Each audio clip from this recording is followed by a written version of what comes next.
apologies from Councillor Darby, Councillor Morley, Councillor Oliver, Councillor Roy and Councillor Steve Wallace.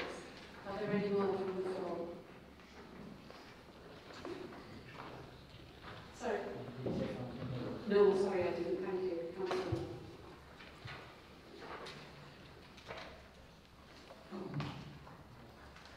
Okay, so moving on to the agenda, have we got any declarations of interest from members?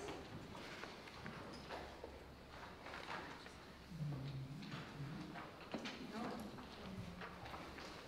And 3, any business required by statute? We don't have any business. And we need to approve the minutes for the last meeting, the annual council, which was held on the 21st of May, reconvened on the 28th of August, and then the council meeting on the 10th of July. Approved. Agreed.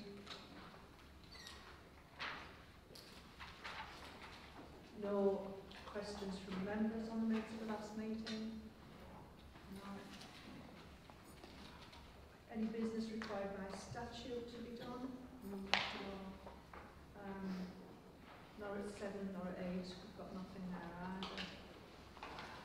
9, consider reports from the Council's Committee and receive questions and answers on any of these reports. So item 9.1 is the periodic review of the Constitution and the report of the Constitution Committee presented by the Monitoring Officer, Hayley Martin. Thank you, Madam Mayor. On the 17th of September, the Constitution Committee considered a report regarding proposed changes to the Constitution relating to a number of issues, including the local Joint Consultative Committee and its membership in terms of reference, the Personnel Subcommittee, and the committee considered it to be a renaming of the committee as a standalone committee known as the Appeals Committee. They also considered public questions and council, as well as delegation regarding the new statutory duty to consult for street tree felling. In relation to the local Joint Consultative Committee, I do apologise that the updated version of the terms of reference weren't included in the papers but have been circulated this afternoon, and the papers are on member specs. This version has been updated to reflect the recommendations of the committee and has been agreed by the trade unions. The recommendations of the committee are set out in section 4 of this report, and should they be approved, appointments to the new Appeals Committee and the local Joint Consultative Committee will be considered in the Managing Director's business report. Thank you.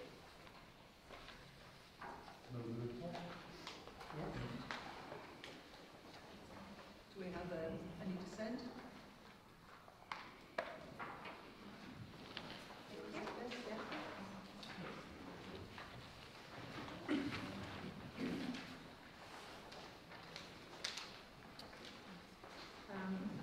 Item 10, we have no item. Item 11, we have the Youth Justice Strategic Plan, report of the Children's Services Committee, to be presented by the Chair of the Committee, Councillor Creevy. Good evening, Chair. So the annual Youth Justice Strategic Plan for 24-25, completed by Youth Justice Manager Ron Chetsfield, sets out the Hartlepool's ambitions and priorities for the Youth Justice Service and the broader local Youth Justice Partnership for the year. The Safer Hartlepool Partnership Community Safer Plan 21-24 establishes a vision for the town, which is to make Hartlepool a safe, prosperous and enjoyable place to live, work and visit. The Youth Justice Service and broader partnership, including police, health service, education, housing, has a key role in contributing to this vision by continuing to deliver a high-quality, effective and safe youth justice service that prevents offending by children, reduces the use of custody and ensures a child-first ethos embedded across the service. The plan builds on previous year's accomplishments, including the completion of the 23-24 priorities and the recent year's significant reduction in youth crime and local youth justice partnership effectiveness in reducing the numbers of children into the youth justice system for the first time in Hartlepool. The priorities are that children have the opportunities to make the most of their life chances and be safe, improving family relationships, strengthening skills and ability to cope, reducing the impact of domestic violence, mental health, drugs and alcohol issues on children and families, and helping parents, carers and children to gain skills and get jobs. This plan will achieve these priorities through a 7-point approach as detailed. 1 is case management and transition, to ensure that young people serving custodialism receive effective end-to-end service provision. Accommodation, to ensure that all young people leaving custody can access suitable accommodation and support. Education, training and employment, to provide all young people with suitable, sustainable education, training and employment through their sentence and beyond. Health, to ensure all young people in custody have access to suitable and sustainable general and specialist healthcare services based on their individual needs. Substance misuse, to ensure that all young people entering custody are screened for substance misuse with recognition of previous interventions. Those with identified needs should receive specialist assessment services, access to appropriate interventions and treatment services with their aftercare needs met on return to the community. Families, to ensure that families of young people in custody receive timely, high-quality support and information from the point of arrest and throughout the young person's sentence. And finance, benefits and debt, to ensure that young people leaving custody and their families are provided with information and advice so they are able to access appropriate financial support. Council is requested to approve the Youth Justice Plan for 24-25.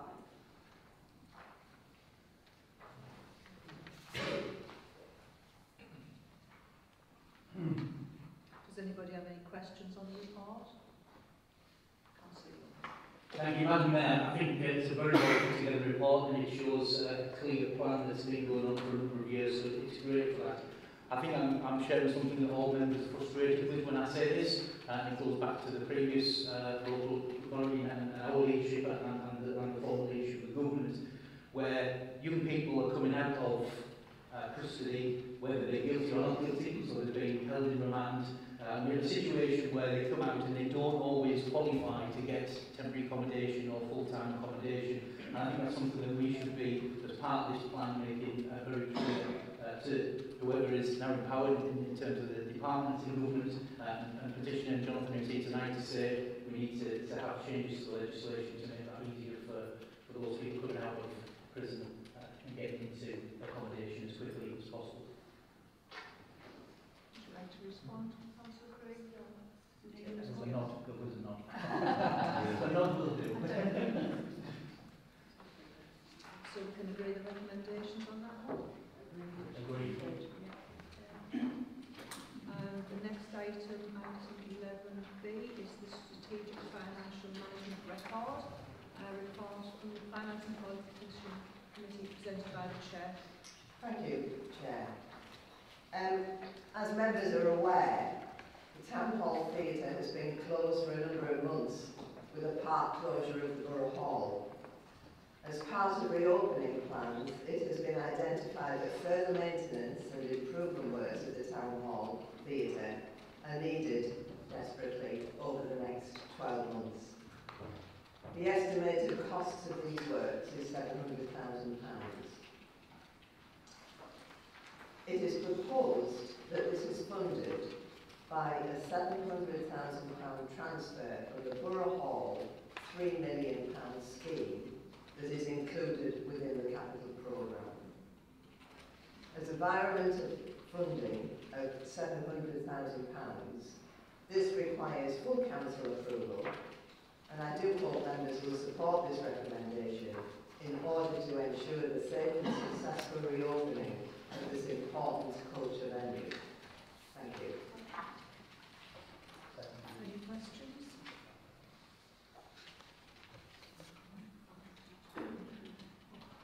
Councillor Liddell.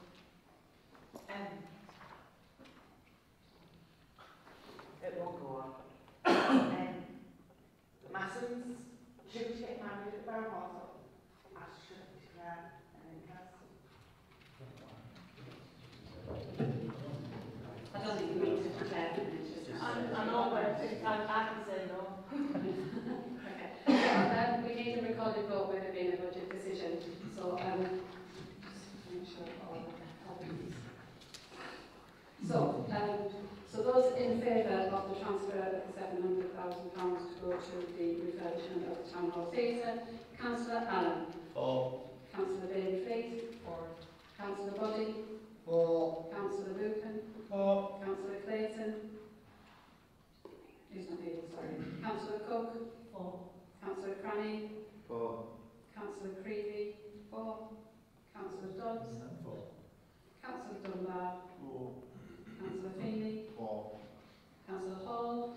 4. Councillor Hargreaves? 4. Councillor Harrison? 4. Councillor Holbrook? 4. Councillor Jorgensen? 4. Councillor Leedham? 4. Councillor Lindridge? 4. Councillor Little? Abstain. Councillor Mill? 4. Councillor Martin Wells? 4. Councillor Nelson? 4. Councillor Reid? 4. Councillor Riddle? 4. Councillor Scarborough? 4. Councillor Sharp? 4. Councillor Smith? 4. Councillor Thompson? 4. Councillor Chris Boyce? 4. And Councillor Young. 4. That motion is carried. Recommendations. Item 11B3, the gambling policy report on the licence committee, presented by Councillor Dunbar. Thank you, Chair. The purpose of the report is for the council to consider recommendations referred from the licence committee to adopt a statement of gambling principles. Is your speaker on, Martin? Yes, a licensing policy. Can you hear me? No. I'll see how that. Martin, move it closer to you. Hey? Move the speaker closer to you.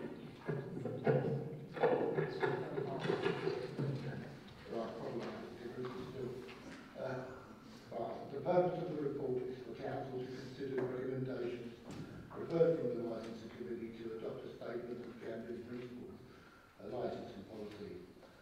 That details the principles that the council will apply when exercising its licensing functions under the Gambling Act 2005, including consideration of passing a non-casino resolution. The Gambling Act 2005 requires licensing authorities to publish every 3 years a statement of the principles they purpose to apply in exercising their function under the Act. Hartlepool's current statement of gambling principles was published in January 2022, and as such, a new one must be published no later than January 2025.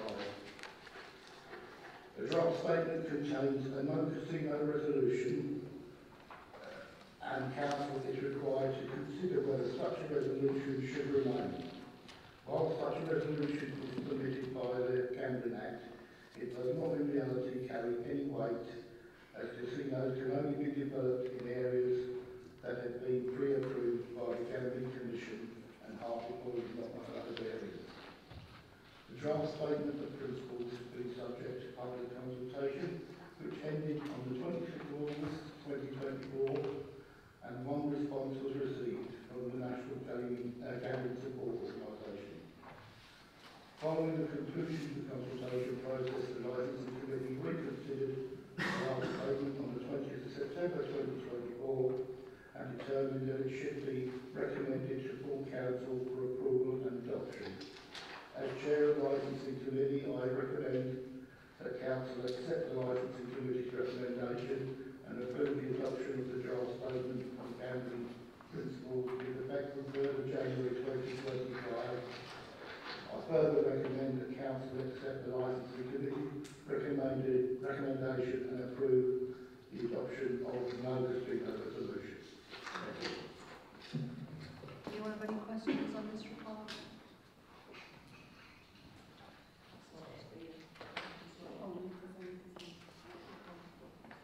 So just that motion that report is accepted. Thank you. Moving on to number 12, to consider motions in order from which notice has been received. And before we move to the first motion, I would remind you all of the council procedure rules in respect of speaking once during debate, and the length of speeches. The mover of a motion or amendment is 5 minutes, and any of the speeches must not exceed 3 minutes. We'll go to motion 1. Councillor Young. Thank you, Madam Mayor. Obviously, it's been a hot topic for a long time, hot being the operative word. I think winter fuel payments are vital in terms of the resource pensions, particularly during the cold months when heat costs rise, and we've seen a rise in fuel costs just yesterday being announced. So many pensioners rely on these payments to maintain a safe and warm living environment. These individuals have spent their working lives contributing to society and paying taxes, and it's only fair that they receive support without additional barriers or qualifications. The introduction of means testing winter fuel payments has caused unnecessary hardship and anxiety amongst pensioners, and this process excludes many who are in need and unfairly penalises those who have contributed to the public purse for decades. This motion calls for the complete reinstatement of winter fuel payments for pensioners without any form of means testing. Pensioners deserve to live with dignity and should not have to worry about their ability to afford heating during the winter months, especially when public funds are more freely allocated to others in different positions. We propose, therefore, that the motion carries a blanket reinstatement of winter fuel payments, fair treatment of pensioners, support for universal benefits for pensioners, challenge to policy penalises vulnerable populations, including pensioners, and advocacy and continued support from this local authority and the government in terms of pensioners. Conclusion we've got. We propose that Hartlepool Council should establish that it is unjust for pensioners to face financial hardship or complex bureaucratic processes to receive the support they deserve, especially when others receive substantial financial support without similar scrutiny. The removal of means testing and the reinstatement of winter fuel payments for all pensioners is a matter of fairness and respect for those who have contributed to our community and country throughout their lives. We urge immediate action to address this issue and ensure all pensioners receive support for this winter period. Thank you. Is there a second for that motion? Yes. Councillor Harrison. Thank you, Chair. Well, if this motion's taught me anything, it's that we need to bring the subject of motions to the Constitution Committee and implement a word limit. It was a little bit like reading War and Peace. But that's the presentation wasn't, yes, but the actual motion is. Possibly a discussion for another day. So when I read this motion, I did find some common ground with what I hoped were its sentiments. Older people, like everyone else, which includes myself, thank you, deserve a fair and happy life. One that includes a warm home, food in the fridge, timely hospital appointments, and hope that their children and their grandchildren will have better lives.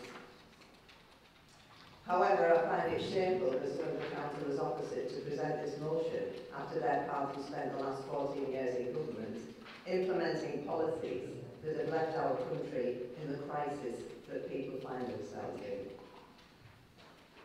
While I don't believe the current government has all the details right, I am grateful that our MP has advocated for Hartlepool and urged them to reconsider the threshold, ensuring that those on the brink don't miss out, and those that have fallen through the net can be caught. However, means testing allows the more affluent in our society to receive handouts, an extra pot of cash for luxuries that many of our community can only dream of. Every other group in society undergoes means testing for their benefits, with rigorous checks in place to ensure that the public purse supports those who truly need assistance. The financial situation the Labour government has been left with means that as a country we will need to rise to the challenges presented to us. That is why I offer our amendment to this motion. It's an amendment that focuses on actions that are appropriate for the elected members in this chamber.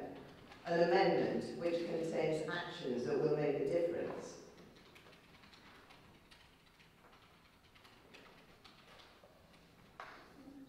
A difference to the people in our town who need us to rise above party politics and point scoring. Our amendment requests that all group leaders within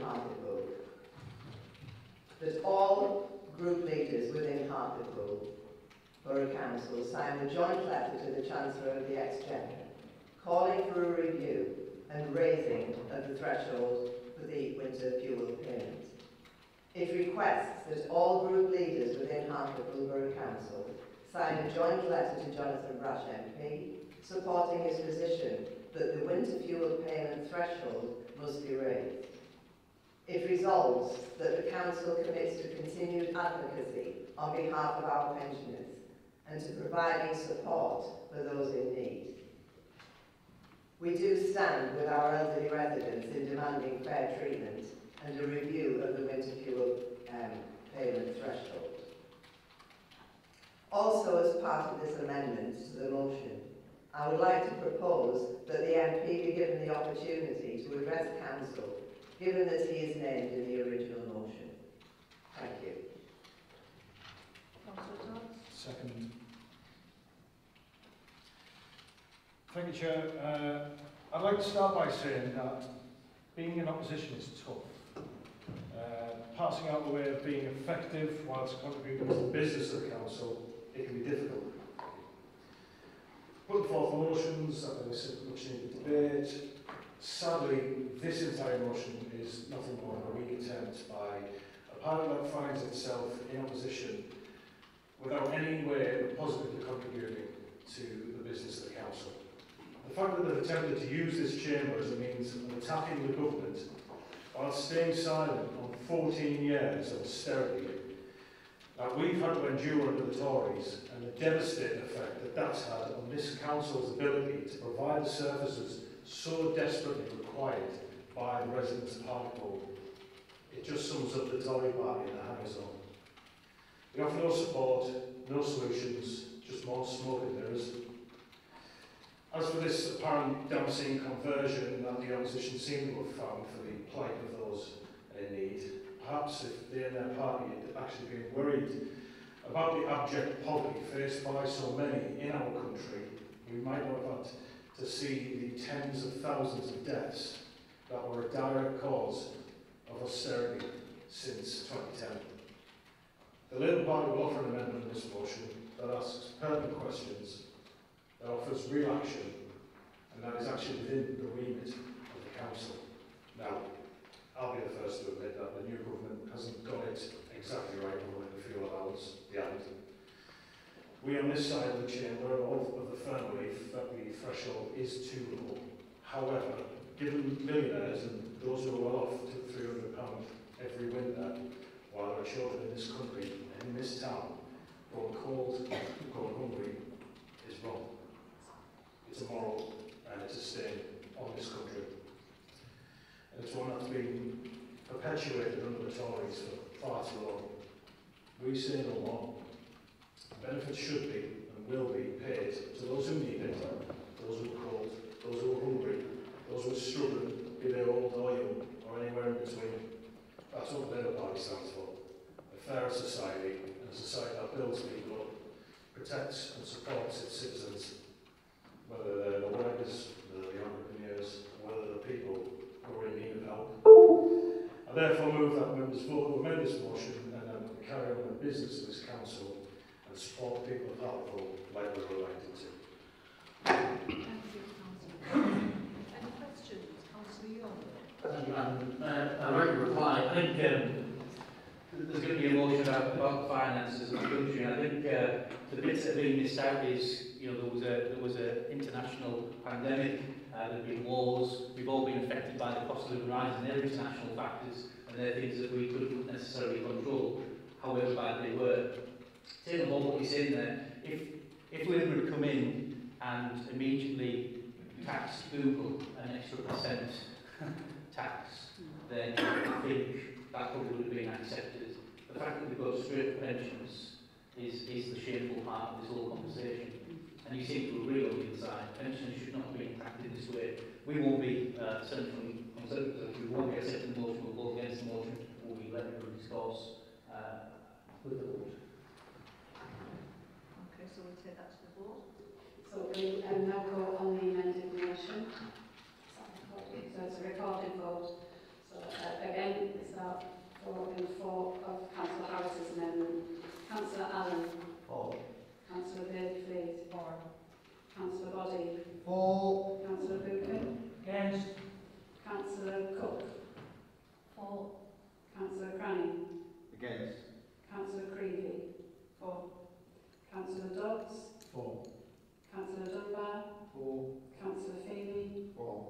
Councillor Hall. For. Councillor Hargreaves. For. Councillor Harrison. For. Councillor Holbrook. For. Councillor Johnson. For. Councillor Eden. Councillor Lindridge. Against. Councillor Little. Against. Councillor Mayor. For. Councillor Martin Wells. Against. Councillor Nelson. For. Councillor Reeve. Against. Councillor Riddle. For. Councillor Scarborough. For. Councillor Sharp. For. Councillor Smith. Against. Councillor Thompson. For. Councillor Chris Wallace. For. And Councillor Field. Against.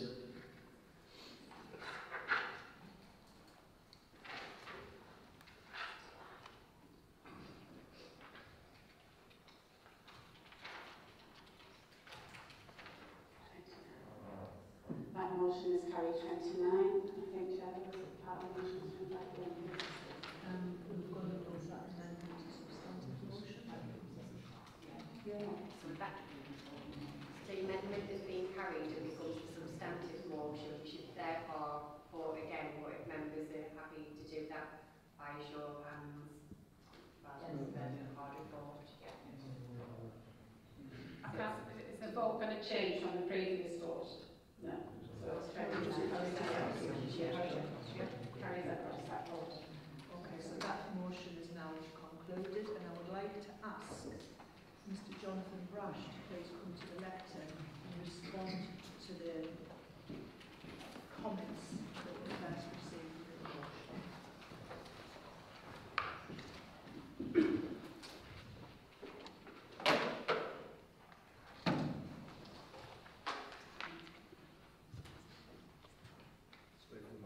Sorry, Chair, I haven't been That's okay, I've got it. Thank you, Madam Mayor, and thank you for your invitation this evening. Before I was elected, and for the preceding 3 years, I, and actually many members in this chamber on both sides, lamented the refusal of my predecessor to attend this chamber, to answer questions and to be accountable for the decisions that she and her party took in government. It would of course have been very easy for me to stay away tonight in the face of what was a tough decision. But I do not believe in that. I believe it is our job to be accountable, and I am pleased to be here this evening. And I will say to those members of the public who I'm glad are here, I will wait in the public gallery after this meeting, and any single member of the public who wants to come and talk to me, ask me questions, have their 2 pence, please do. I will wait. You have every right to question your Member of Parliament. It is undoubtedly the case this was a difficult decision. And members on this side know the extent to which I agonised over it. But I do have to make the differential between means testing and the threshold. It's been brought up tonight and it's right. I believe that this should be means tested.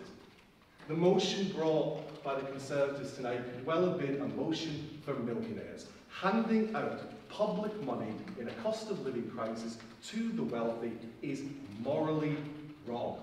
It is right to means test.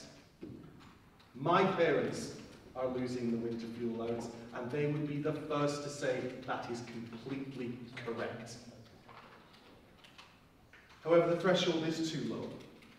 I have no issue saying to the Council here this evening, I've said that to the face of the Chancellor of the Exchequer, I've said it to the Chief Secretary to the Treasury, and indeed on the day of the vote, that same said Minister gave me his commitment that they would review that threshold, allowing me to feel it was possible to vote for it. But there is support available. There's the Household Support Fund extended till April next year, there's the Warm Homes Grant, and more. And I would encourage people to wait for the budget. Just today, working with your officers, we have written jointly to over 500 pensioners in this town that we've identified as being eligible potentially the pension credit yet not claiming. And we will encourage every one of those pensioners who can claim to do so. I'm holding drop-in sessions in conjunction with the Citizens Advice Bureau from now right through until Christmas to ensure that every pensioner gets the support they need. I'm perfectly happy to say that I owe every single pensioner who has an issue with this decision an explanation, but I have to tell Council I believe it was the correct decision to put us on the sound financial footing for the investment that is coming. Some of it very soon, both to Hartlepool and very soon to our region. However, and I do have to make this point, I am not going to take any lectures from the Conservative Party who brought this motion today. I asked the House of Commons this week, the House of Commons Library, to look at the decision taken in 2022 to break the triple lock, which the Conservative Party did. It cost pensioners in 2022 £470 each. Where was your motion there, Councillor Young, when you cost, these are from the House of Commons Library, independently verified figures, every pensioner £470 in 2022. In 2023, the same decision cost them £520. In 2024, it cost them £560. Every time it happened, no motion from Conservative councillors bemoaning the decision. To date, it has cost pensioners £1,550, dwarfing any decision taken by this Labour government, yet not a peep from members opposite in this chamber. The number of pensioners living in poverty has gone up by 300,000 while the Conservative Party has been in government. Where was your motion there, Councillor Young? The number of people between the ages of 60 and 66, the pensioners of tomorrow, has trebled under the Conservative Party, yet not a word in this council chamber from Conservative members. No, we are not going to take lectures about looking after the most disadvantaged in our society from the Conservative Party. And let's remember how we got here. What kind of morally bankrupt party would promise a long-term plan for towns, but then not fund it? The Conservative Party. No, it's not off topic. It's why we've had to do these measures, because we arrived in government to discover that the £22 billion that they didn't fund. What kind of party promises compensation to victims of infected blood and doesn't identify the money for it? That's your decision then. That's what you're deciding to do. Excuse me. Sorry, MP, Mr. Thrush. There isn't a time limit on that people are being invited to speak. It's no different to the official. We're just recording it for the records. It's the chair's choice, just so that people know. Thank you. What kind of morally bankrupt party applauds nurses, teachers and soldiers and then doesn't pay them properly? Deliberately delays the decision on their pay, costing those families money. I'll tell you who it was. It was the Conservative Party. Who promises to take control of our borders and only to find out when we get into government that they've secretly covered up and overspent, this figure you will not believe, an overspend in asylum accommodation of £7 billion, covered up by the party opposite. The OBR, the independent OBR, says it's the largest in-year overspend in history. It is a cover-up. So instead of bringing a motion to this chamber demanding money for millionaires, they should have brought a motion containing one single word: sorry. Sorry for the black hole cover-up. Sorry for the destruction of our NHS. Sorry for record pensioner poverty, record child poverty. Sorry for closing our A&E, our police cells, our magistrates' court. Sorry for polluting our seas. Sorry for our crumbling schools, the record homelessness, the cutting our police, and partying in Downing Street while our relatives died. We are taking incredibly tough decisions that we don't want to take, but we are cleaning up the mess of the morally bankrupt Conservative Party and their 14 years of destruction of this country. We will take no lectures for the Conservative Party. You owe Hartlepool, you owe this country an apology. I'd encourage you to find your voice and offer one. Thank you, Madam Chairman. Thank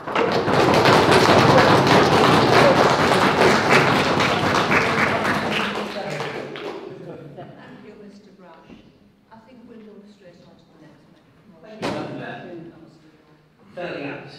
The new Labour administration locally and nationally had access to the financial records from the Conservative government via the Treasury for 12 months in this place and in the government.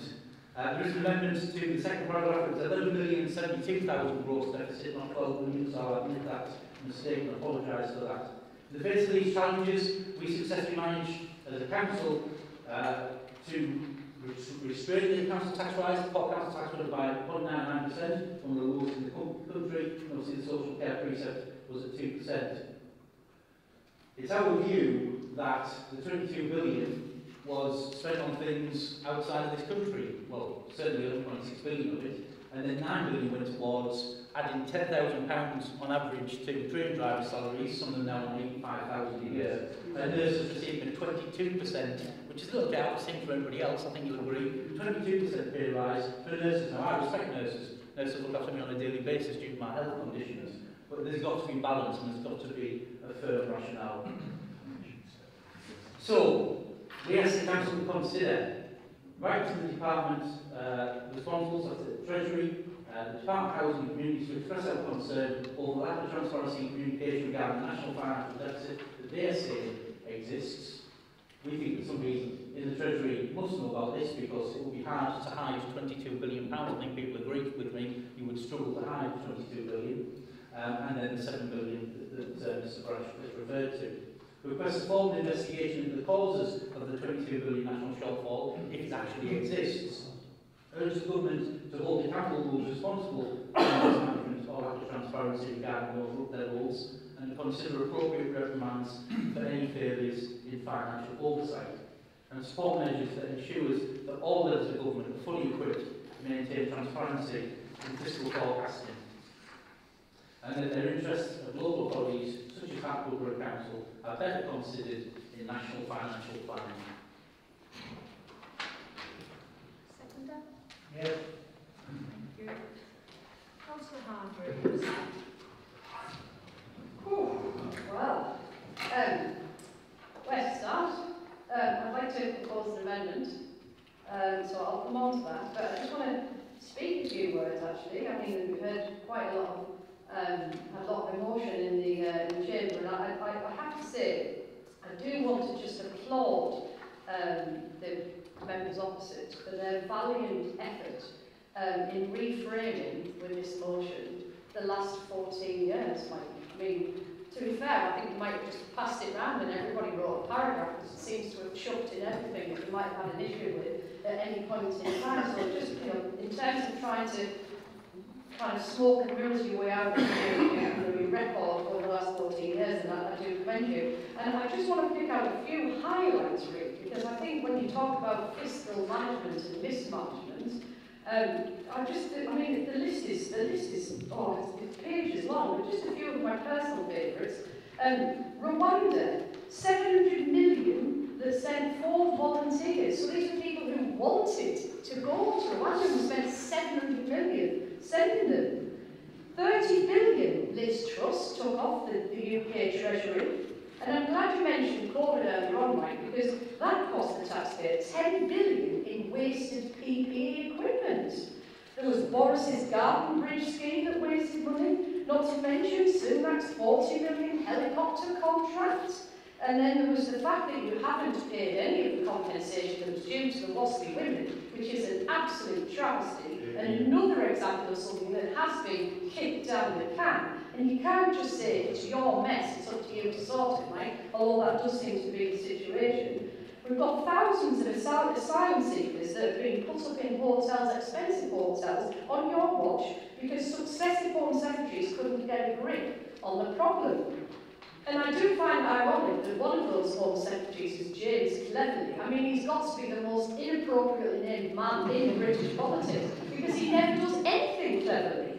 I mean, I did hear somewhere that apparently political satirists have stopped looking for new content because the amount of content they've already got for the last 14 years will keep them going for the next 5.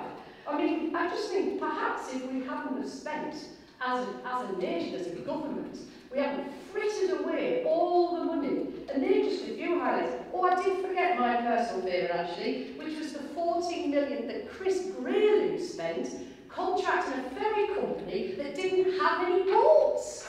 I mean, seriously, for you to talk about fiscal mismanagement in this motion, like it is, I mean, well, and everybody else who, as I say, contributed a few sentences, it is a little bit popcorn and the kettle black.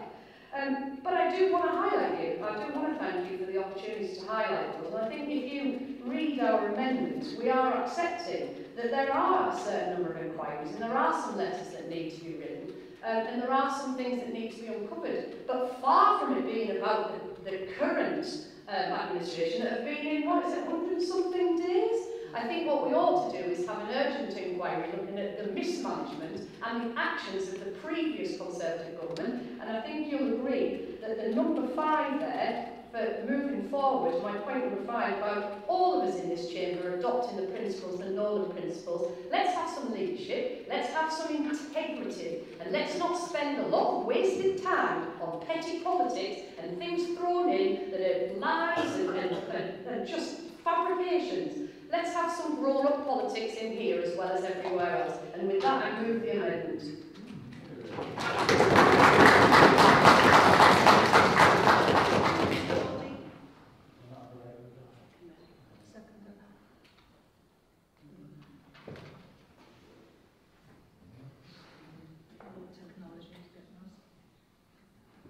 I'm not sure that's working, Madam Mayor, but thank you for the opportunity to speak.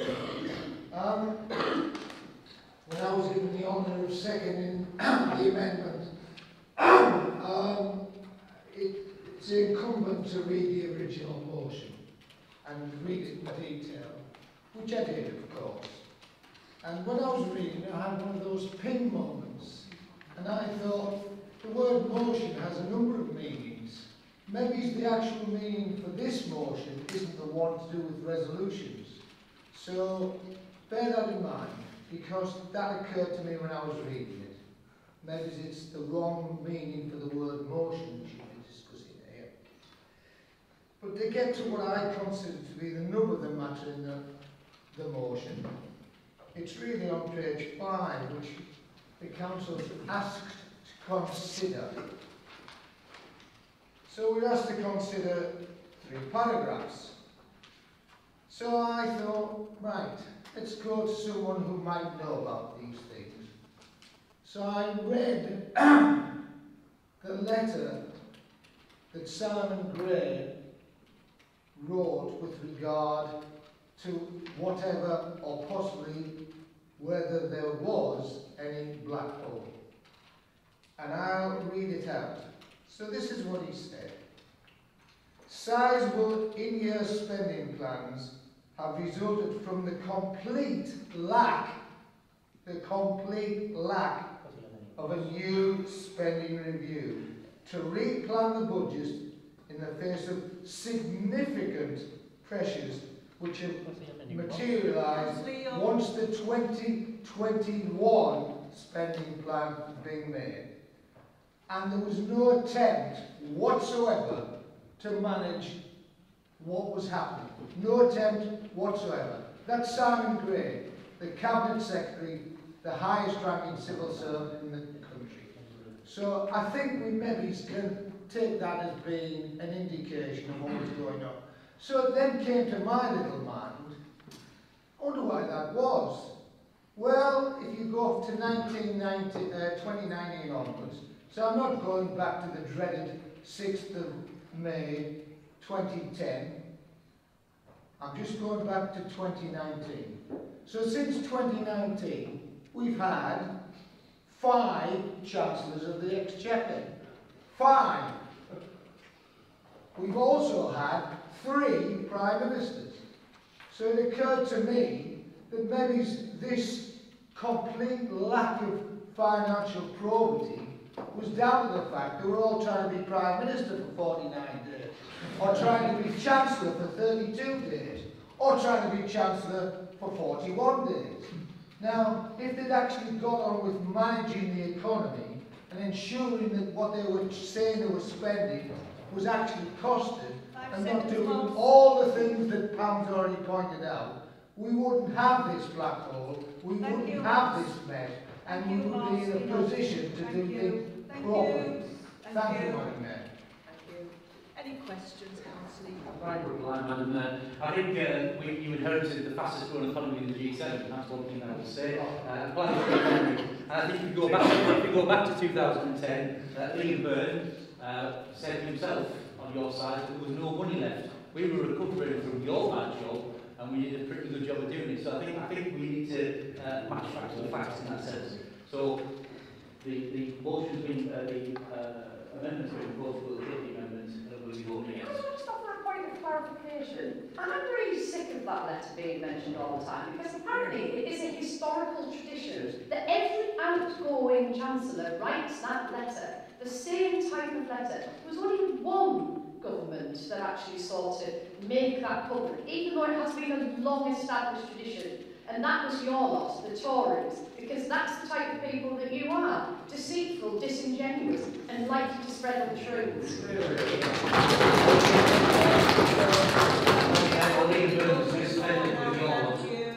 Thank you, Madam Mayor. We will now vote on the amended motion, and I will go first. Councillor Allen. For the amended motion. For. Councillor Paisley. For.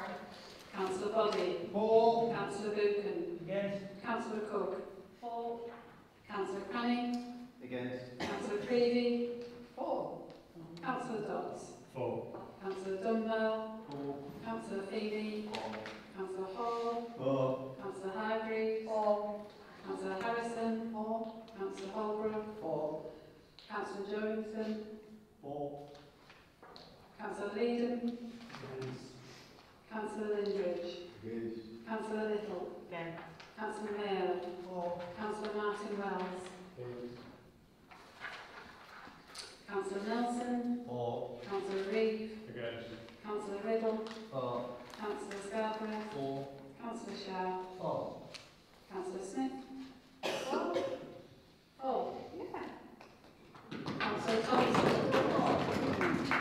Councillor Chris Mullins. For. Councillor Egan. Against. Keep me on my toes. That's Councillor Lawrence.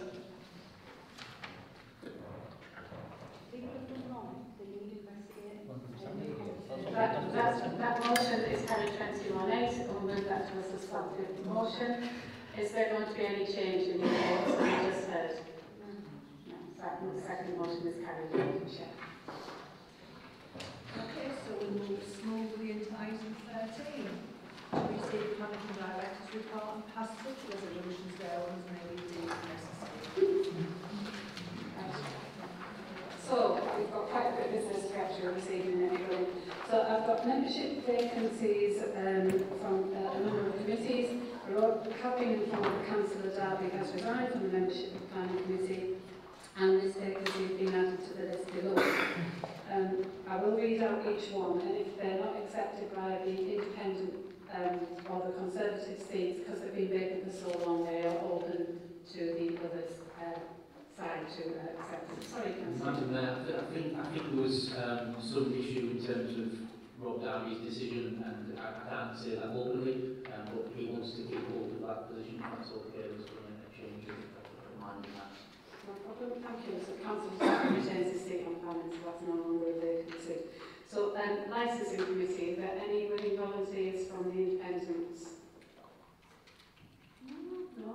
So I open that up to Conservatives and Labour. Councillor Creevy. Yeah, can I nominate Councillor Dodds for that one? Did you accept? I accept. The Constitution Committee. So that is a seat that's open to either the Independents or the Conservatives. Have we got anybody to come forward? No, again, that is open to Labour. Councillor Creevy. Can I nominate Councillor Nelson for that one? I accept. Thank you. So I've got one seat which is available for Labour, Conservatives or Independents, and that's on the appointments panel. Councillor Creevy. I'd like to nominate Councillor Body. Civic Honours Committee, one Conservative vacancy. No? I'll open that up to the rest of the floor. Councillor Creevy. Can I nominate Councillor Hargreaves, please? I've written Pam. And we have an independent vacancy on the Children's Services Committee. Is anyone in the independents want to take that seat? No, so that is up to the rest of the floor. Councillor Creevy. Can I nominate Councillor Georgeson, please? Thank you. So earlier on this evening, so it wasn't in the report because we had to wait the outcome of the decisions made earlier, we agreed that we would set up an appeals panel, and that has 5 members on it, and because of political balance and proportionality, there are 3 Labour, 1 Independent and 1 Conservative seats. Can I have nominations from the floor to fill those seats, please? And you're not allowed to be on finance and policy. So. Thank you, Madam Mayor. Can we nominate Cook, Riddle and Scarborough? Thank you, Madam Mayor. Thank you, Madam Mayor. We're going to nominate Councillor Goodman for that, please. Can we have meetings at 9 o'clock in the morning? If you can have them at 9 o'clock in the morning, I can put my name forward, but unfortunately after that I'm unavailable. But should we take Mr. Chair, Chair of the LGCC is Councillor Dunbar? Oh, this is the appeals, isn't it? Sorry. The committee determines actually who chairs it. So should we take your nomination for now? Thank you. So moving on to the LGCC then. So that is also politically balanced. There are only 4 seats, but actually how the formula works out, and it is something that confuses me every time we do it. So there's 3 Labour, 1 Independent, 1 Conservative. But actually there's only 4 seats, so it's a bit of a gunfight, if I'm honest. So I'm asking for, are there anyone who doesn't want to accept their seat on the LGCC? Bearing in mind you can't be on finance and policy or on an appeals panel.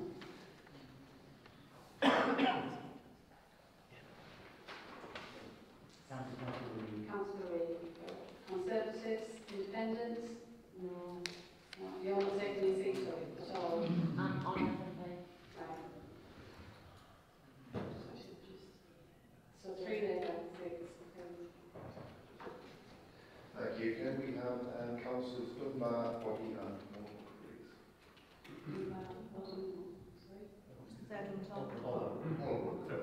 Sorry. Thank you. Thank you very much. And I'll move on to item 2 of my report. Received notification from Councillor Brash that he was resigned from his role and became MP, and therefore I would like to, we have a by-election on the 19th of September, I would like to welcome Councillor Owen Riddle to his first council meeting.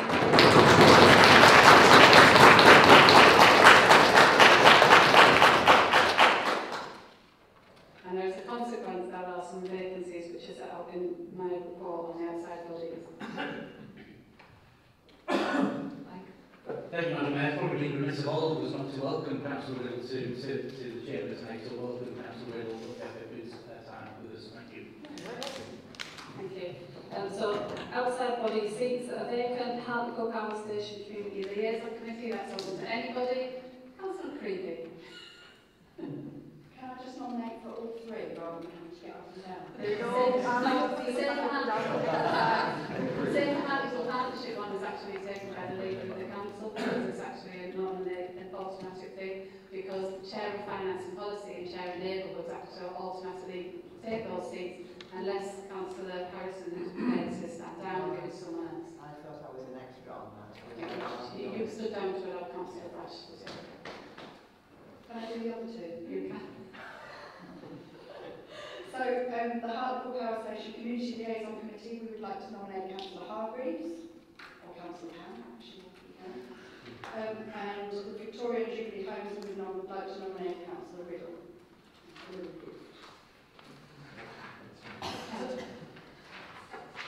I can read my report. So the MP, so members of the partnership reflected the statutory requirements consistent with senior representatives for the Safer Hartlepool Partnership, and Safer Hartlepool Partnership is made up of a number of statutory organisations which are set out as within Appendix 1. We have received a request from Mr Brash, MP for Hartlepool, to continue his participation within the membership of the partnership, and members are asked to note this request because the actual decision is made by the Safer Hartlepool Partnership, so members are asked to note that. Parish Council representatives on policy committees. Members will recall that myself and the leader of the council wrote to all parish clerks back in May to ask if they want to be co-opted onto our policy committees as non-voted members. We have actually received a request from the Brecon Council for Councillor Smith of Brecon Parish Council to be co-opted onto the Economic Growth and Regeneration Committee and Neighbourhood Services Committee. And if I refer you to my second report, we also received requests from Minna Island and Ninnoble. Minna to sit on finance and policy and Ninnoble. So I'm asking members to approve those. Thank you.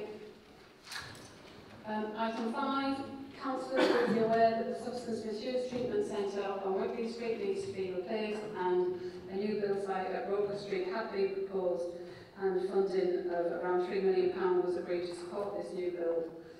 We did receive quite a lot of objections to this, and it did not proceed. And following consideration of a number of sites, it's been determined that we will demolish the existing site and build new, and we'll put the staff in temporary accommodation while that is happening. It will be a modular build. Fortunately, due to the delays associated and the work that have been undertaken, there has been an increase in costs, and we've reviewed that, and the details of which are set out in the report and can be funded from reserves to enable that to go ahead. So the actual borrowing from the existing amounts isn't altered, but members are asked to note that Council are requested to approve scheme variation, and basically it's because the delegation that officers have is over £200,000, and therefore Council needs to approve it, so that can be agreed. Thank you. And finally, in my second business report, I talked about the Hartlepool Borough Council and Development Corporation planning power changes. So members will recall that planning in the HMC area has transferred to the Development Corporation from the local authority. Unfortunately, due to administrative error in the boundary line, not that the council's doing, I must add, it was incorrectly drawn, resulting in a small overlap between the jurisdiction of the Development Corporation and the council. A planning application has since come forward, and basically it means that 20% of the site, or one phase of the site, is in the Hartlepool Borough Council jurisdiction, and the majority, as I say, is in the Development Corporation. So and it makes sense for there only to be one planning application to be pursued. I don't have the delegation to enable that to happen. I need council approval, so I'm asking council if they would approve that. But as the neighbouring authority, we will be consulted, and we will make sure that any concerns we have will be expressed and presented to the Development Corporation. Any questions on that? Thank you, Madam Mayor. Just a question of clarification from yourself, Haley. If you are a member of the Hartlepool Development Corporation, how does one respond on this? I mean, obviously, if you're a council appointee, I mean, can one vote? Can one not vote? You can vote in relation to this decision. So members are asked to approve the delegation of the planning function to the Hartlepool Development Corporation in relation to site settings, which is attached as an appendices to my second report. Is there any dissent to that? Thank you, Chair. I think that's me done. Okay, lovely. Okay, so we'll go on to item 14, questions to the public in relation to matters. I don't think we have any questions received. No. 15, any questions under the agenda items about recent decisions of committees and forums? Nothing there. Questions submitted under 15C, Cleveland Fire Authority held, police and crime panel held. Any questions there? No questions there. But that brings us to a close. What was that, Mike? Was anyone here been to those meetings? Yeah? Yeah, approved then.